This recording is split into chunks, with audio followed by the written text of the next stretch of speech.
How much profit margin should you make on every customer that you acquire?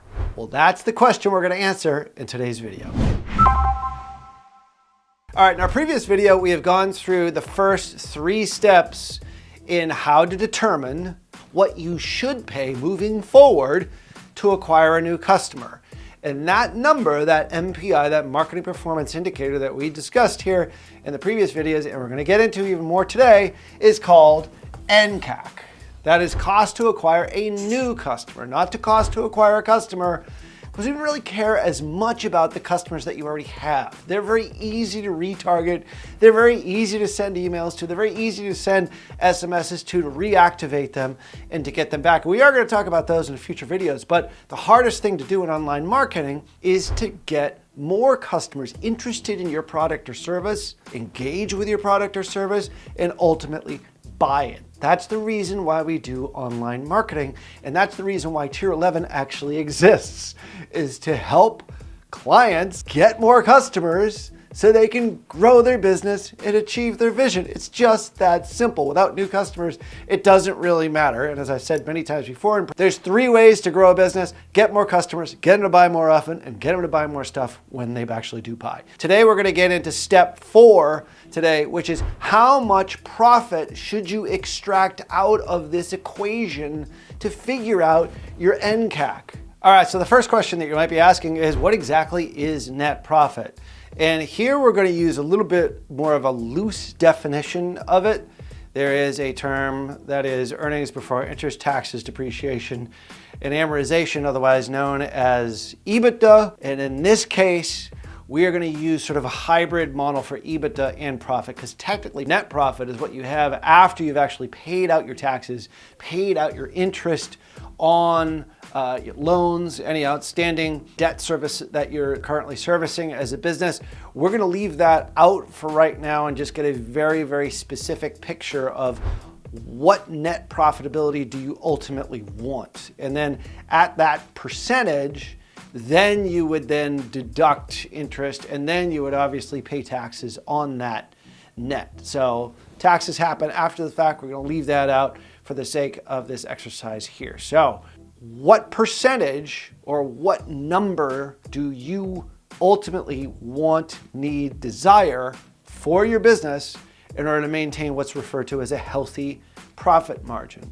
And in the e-commerce space, in our beauty and wellness brand that we're talking about here, there is a range. There is a low end of the range, there's a high end of the range. And if you just use studies from Shopify, you'll see that anywhere between 10 to 15% is about average in the generalized e-commerce space. However, very good profit margins in the beauty and wellness space are anywhere between 10 and 30%. They're slightly higher because there's a lot of premium price products that are on the market. So if you Google profit, make sure that you make the distinction between gross profit and net profit. They're 2 very, very different things. So today we're just going to talk about net profit. So just using industry examples, industry averages, we found that about 10% is a very healthy and very realistic target profit margin for a business that's in the premium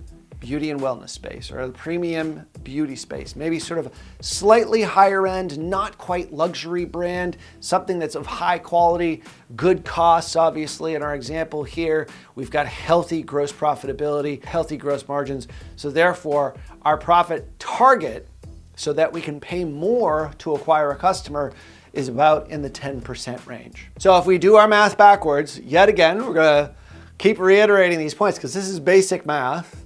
We've determined that our ECLTV, or just your LTV, we say effective LTV because we've taken out refunds, we've taken out chargebacks, and that number right now, as we're using in our example, is 475, okay?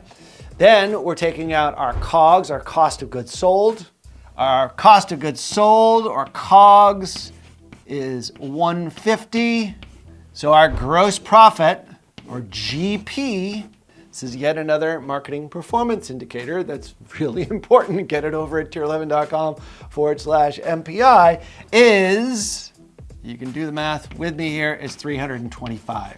So a 10% profit margin, we're not going to take 10% of the gross profit. We're going to take 10% of this number here of 475. You can do this through, once again, this is effective LTV. Remember, our real number here was 500, okay? But we did take out 5% for refunds and for chargebacks, which is healthy. So obviously, your business is going to be different than this, but 5% is about average, especially with a well-run business. Just by the looks of this, if I was doing this business analysis in person with a client, I would say, well, you guys have got really good gross profit margins. You've got an excellent LTV. People are actually buying your stuff more than once, which is great.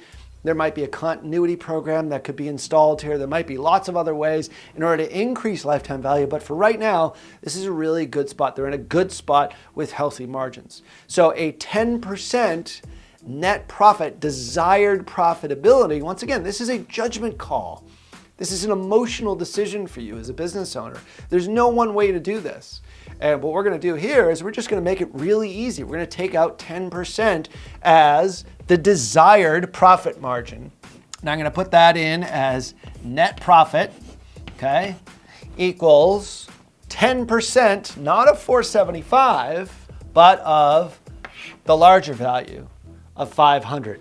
And that profit margin obviously is here, is $50. Now, the next stage of this is to determine your nCAC. And we are getting very, very close to determining what that number is, but there is something that comes in the way of a lot of businesses. It's another expense which hasn't been factored in here. It's called operating expenses, or SG&A, and that does have to factor in. It's a judgment call for you as the business, and we're gonna get to that in the next video. So right now, we've got this left over. We have got 325 minus 50. We have got $275, which if you didn't factor in SG&A, if you didn't factor in operating expenses, that would be your cost to acquire a customer. However, that would be on the highest end of the range. And we're gonna get into exactly how we're gonna determine nCAC in the next video. So if you want more videos like this, make sure that you do subscribe to our channel here so that you don't miss any new videos that come out about MPIs such as this. One of the most important things that you can ever do is to do the math and figure out exactly how much you can spend to acquire a customer, especially when you're trying to determine your marketing costs. How much should I spend? How much should I pay? All of that is factored into this equation. We're gonna get to the final step in the next video. So until then, we'll talk to you soon.